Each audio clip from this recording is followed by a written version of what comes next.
அண்ணாமலை நின்னா 1.5 லட்சம் ஓட்டுன்னு சொன்னாங்க, வித்தியாசத்தில் ஜெயிப்போம். இல்ல, வேற யாராவது நின்றிருந்தாதான் 1.5 லட்சம் ஓட்டுல ஜெயிச்சிருப்போம்.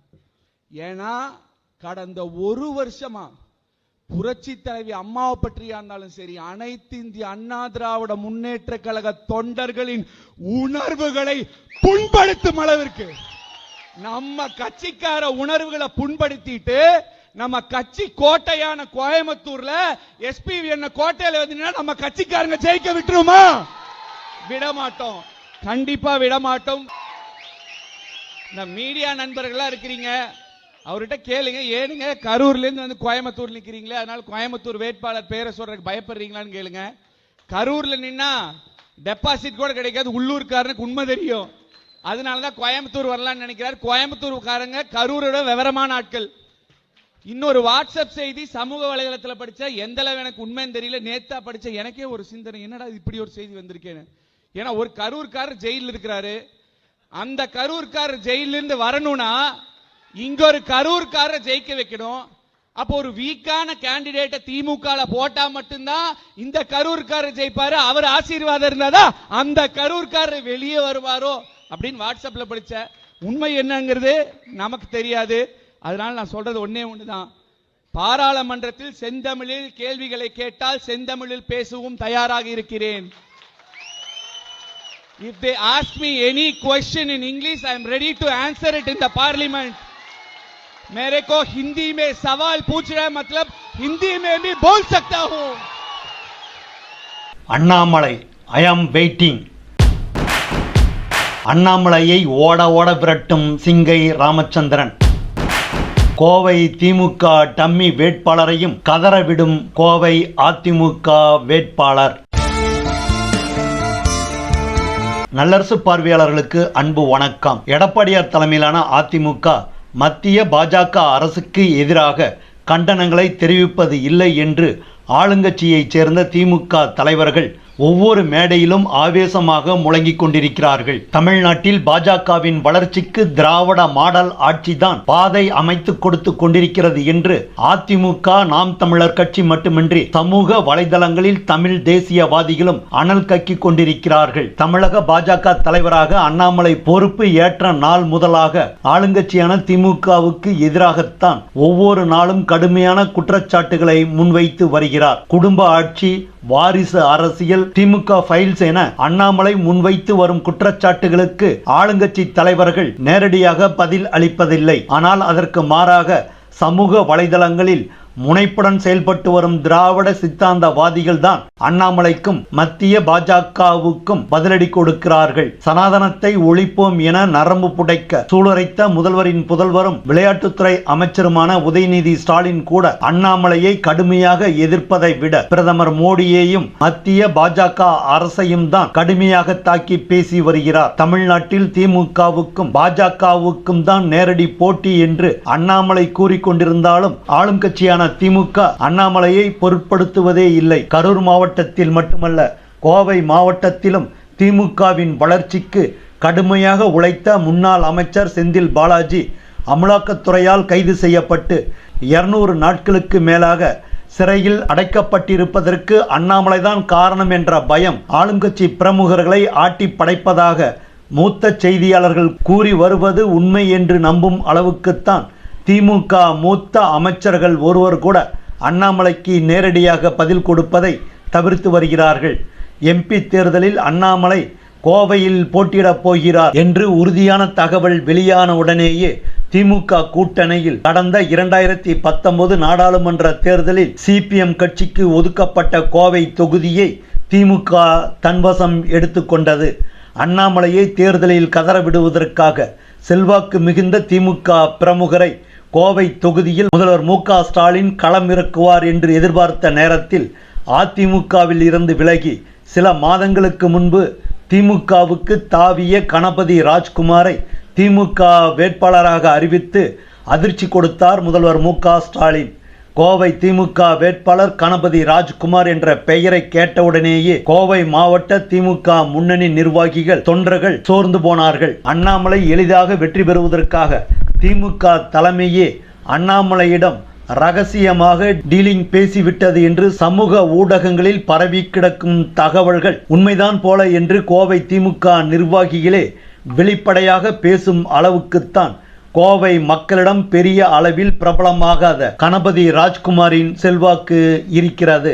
கோவையில் அண்ணாமலையின் வெற்றிக்கு மறைமுகமாக திமுக உதவி கொண்டிருக்கிறது என்ற தகவல் வெளியான நேரத்தில் அண்ணாமலையின் வெற்றிக்கு முட்டுக்கட்டை போடும் அளவுக்கு பிரதான எதிர்க்கட்சியான அதிமுகவின் பொதுச் செயலாளர் எடப்பாடியார் அண்ணாமலையின் தான் தோன்றித்தனமான அரசியலுக்கு சம்மட்டி அடி கொடுக்கும் வகையில் அதிமுக நிர்வாகிகளிடம் மிகவும் பிரபலமான விசுவாசமிக்க அதிமுக நிர்வாகியான சிங்கை கோவிந்தராஜனின் புதல்வரான சிங்கை ராமச்சந்திரனை அதிமுக வேட்பாளராக களம் இறக்கியிருக்கிறார் எடப்பாடியார். மறைந்த முதல்வர் செல்வி ஜெயலலிதாவின் விசுவாசமிக்க தொண்டரான கோவிந்தராஜின் புதல்வர் சிங்கை ராமச்சந்திரனை அதிமுக வேட்பாளராக அறிவித்த நொடியில் இருந்தே கோவை மாவட்ட அதிமுக நிர்வாகிகள் தொண்டர்கள் வீறு கொண்டு தேர்தல் பணியில் ஈடுபட்டு வருகின்றனர். பேரறிஞர் அண்ணாவை, மறைந்த முதல்வர் செல்வி ஜெயலலிதாவை தரக்குறைவாக விமர்சனம் செய்த அண்ணாமலைக்கு தகுந்த பதிலடி கொடுக்க கோவை மாவட்ட அதிமுகவினர் தேர்தல் சாணக்கியர் SP வேலுமணி தலைமையில் தயாராகிவிட்டார்கள் என்று உணர்ச்சி பொங்க சிங்கை ராமச்சந்திரன் பேசி வருவது கோவை மாவட்ட அதிமுகவினரை அண்ணாமலைக்கு எதிராக வீறு கொண்டு எழுவதற்கான உற்சாக டானிக்காக மாறிக்கொண்டிருக்கிறது. கோவையில் அண்ணாமலையின் வெற்றிக்காக மறைமுகமாக ஆளுங்கட்சியான திமுக உதவி கொண்டிருக்கிறது என்று சமூக வலைதளங்களில் கடுமையான விமர்சனங்கள் எழுந்து கொண்டிருக்கும் நேரத்தில் கரூரில் போட்டியிட்டால் டெபாசிட் கூட அண்ணாமலையால் வாங்க முடியாது என்பதால் தான் கோவைக்கு தொகுதி மாறி வந்திருக்கிறார் அண்ணாமலை என்று வெளுத்து வாங்குகிறார் சிங்கை ராமச்சந்திரன். ஏப்ரல் 19 வரை அண்ணாமலைக்கு மட்டுமல்ல கோவை மாவட்ட பாஜகவினருக்கும் சிம்ம சொப்பனமாக இருக்கப் போகிறார் சிங்கை ராமச்சந்திரன் என்று உணர்ச்சி பொங்க கூறி வருகிறார்கள் கோவை மாவட்ட அதிமுகவினர். கட்சியில வட்டக்கழக செயலாளராக சேர்ந்தார். அவர் இறந்து 25 வருஷம் ஆச்சு. 51 வருஷம் முன்னாடி சேர்ந்து ஒரு சாதாரண வட்டக்கழக செயலாளருக்கு அன்றைய புரட்சி தலைவர் வந்து தாலி எடுத்து கொடுத்து கல்யாணம் பண்ணி வைக்கிறாங்கன்னா அது அதிமுக தான் நடக்கும்.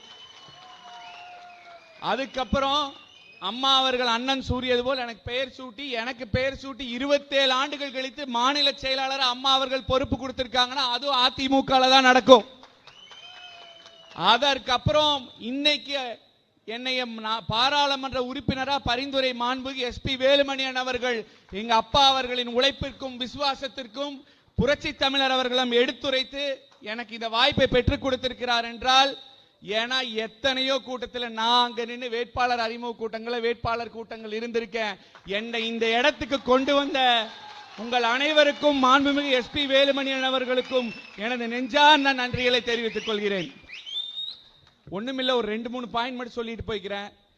வாட்ஸ்அப் செய்தி சமூக வலைதளத்தில் பார்த்தேன். கரூர்காரர் ஒருத்தர் வந்திருக்கிறார் நம்ம ஊர்ல கேண்டிடேட்டா நிக்கிறதுக்கு. கேட்கிறாங்க செய்தியாளர்கள் எல்லாம், பேசுறாரு. அவர் என்ன பண்றாரு? திமுக பத்தி பேசுறாரு, திமுக வேட்பாளரை பத்தி பேசுறாரு. நம்ம வேற மட்டும் சொல்ல மாட்டேங்கிறாரு. புரட்சி தலைவி அம்மா அவர்கள் வச்ச புரட்சி தலைவரோட பேரோன்னு நினைச்சு பயப்பட்டு சொல்லாம இருக்கிறாரா என்னன்னு எனக்கு தெரியல. இந்த மீடியா நண்பர்களா இருக்கிறீங்க, அவர்கிட்ட கேளுங்க, ஏனுங்க கரூர்ல இருந்து வந்து கோயம்புத்தூர் நிக்கிறீங்களே, அதனால கோயம்புத்தூர் வேட்பாளர் பேரை சொல்றதுக்கு பயப்படுறீங்களான்னு கேளுங்க. கரூர்ல நின்னா டெபாசிட் கூட கிடைக்காது, உள்ளூர்காரனுக்கு உண்மை தெரியும். அதனாலதான் கோயம்புத்தூர் வரலாம்னு நினைக்கிறார். கோயம்புத்தூர்காரங்க கரூரோட விவரமான ஆட்கள். இன்னொரு வாட்ஸ்அப் செய்தி சமூக வலைதளத்தில் படிச்ச, எந்த அளவு எனக்கு உண்மைன்னு தெரியல, நேத்தா படிச்ச எனக்கே ஒரு சிந்தனை, என்னடா இப்படி ஒரு செய்தி வந்திருக்கேன்னு. ஏன்னா ஒரு கரூர்காரர் ஜெயிலில் இருக்கிறாரு. அந்த கரூர்காரர் ஜெயிலிருந்து வரணும்னா இங்க ஒரு கரூர்காரரை ஜெயிக்க வைக்கணும்.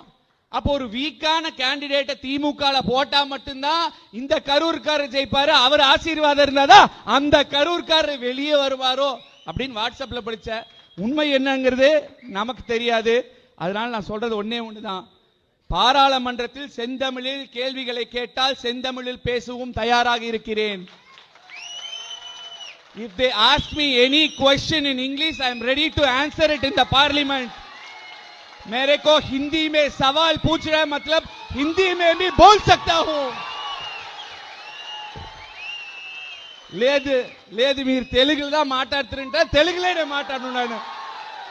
இப்படிப்பட்ட இளைஞர்களுக்கு 36 வயசுல என்ன போர் இளைஞர்களுக்கு இங்க இருக்கிற அண்ணன்மார்கள் எடப்பாடி அவர்கள் வாய்ப்பு கொடுத்திருக்காருன்னா, இளைஞர்களுக்கான ஒரே இயக்கம் அனைத்து இந்திய அண்ணா திராவிட முன்னேற்ற கழகம். இங்க வேட்பாளர் நாங்க இல்ல, இங்க வேட்பாளர் புரட்சி தமிழரின் திட்டமும் எங்கள் அண்ணன் மாண்புமிகு எஸ்பி வேலுமணி அண்ணன் அவர்களும். ஆனா அவங்க வேட்பாளரா இருந்தாலும் எங்களை நம்பியோ யாரை நம்பி அவங்க எங்களுக்கு சீட்டு கொடுக்கல. எங்க முன்னாடி உட்கார்ந்து இருக்கிற ஆயிரக்கணக்கான தொண்டர்களாகிய உங்களை நம்பிதான் கொடுத்திருக்காங்க. எப்ப கூப்பிட்டாலும் ஓடோடி வந்து எங்களுக்காக கண்டிப்பாக நீங்க எல்லாம் வேலை செய்யணும், நாங்க கட்சிக்காக விசுவாசமா இருந்திருக்கோம், உங்களை அணுகி இருக்கிறோம், உங்களை நம்பி இருக்கிறோம். கண்டிப்பாக அண்ணன் அவர்களின் தலைமையில் அண்ணன் கூறும் அனைத்தையும் கேட்டு மாபெரும் வெற்றியை நீங்கள் பெற்றுத்தர வேண்டும் என்று கூறி, இந்த நேரத்திலே இந்த மீடியாலேயே பேசிட்டு இருக்கிறாரு அண்ணாமலை, பேரை சொல்ல வேண்டாம்னு நினைச்சேன், ஏன்னா அவரு தான் பயப்படுறாரு, அப்ப நம்மளும் பயப்படுறோம் நினைச்சிட்டு போறாரு. அவருக்கு ஒரு சவால், கோயம்புத்தூர்ல எங்க வேணா மேல போடுங்க, என்ன மொழியில வேணா பேசலாம், உங்களுக்கு தெரிஞ்ச எனக்கு தெரிஞ்ச மொழியில எத்தனை பேர் வேணா கூப்பிடுங்க, பாஜக நிர்வாகிகளை கூட கூப்பிடுங்க, கோயம்புத்தூர் வளர்ச்சிக்காக பேச நான் தயார். நீங்கள் தயாரா? தயார்னா நேரம் நாள் இடம் குறியுங்கள், வருகிறேன். அண்ணாமலை நின்னா 1.5 லட்சம் ஓட்டுன்னு சொன்னாங்க, வித்தியாசத்தில் ஜெயிப்போம். இல்ல, வேற யாராவது நின்றிருந்தாதான் 1.5 லட்சம் ஓட்டுல ஜெயிச்சிருப்போம். ஏன்னா கடந்த ஒரு வருஷமா புரட்சி தலைவி அம்மாவை பற்றியா இருந்தாலும் சரி, அனைத்து இந்திய அண்ணா திராவிட முன்னேற்ற கழக தொண்டர்களின் உணர்வுகளை புண்படுத்தும் அளவிற்கு நம்ம கட்சிக்கார உணர்வுகளை புண்படுத்திட்டு, நம்ம கட்சி கோட்டையான கோயம்புத்தூர்ல எஸ்பிவி என்ன கோட்டையில வந்து நம்ம கட்சிக்காரங்க ஜெயிக்க விட்டுருமா? விடமாட்டோம், கண்டிப்பா விடமாட்டோம். எனவே எங்கள் அனைவருக்கும் இரட்டை இலை சின்னத்திலே வாக்களியுங்கள் என கூறி, வாய்ப்புக்கு நன்றி கூறி, மீண்டும் வாய்ப்பளித்த எடப்பாடியார் அவர்களுக்கும் பரிந்துரைத்த மாண்புமிகு அண்ணன் அவர்களுக்கும், எங்களது மாவட்ட கழக செயலாளர்கள், சட்டமன்ற உறுப்பினர்கள், கழகத்தின் முன்னோடிகள் அனைவருக்கும் வாய்ப்பு கூறி விடைபெறுகிறேன். Annamalai, I am waiting. Thank you.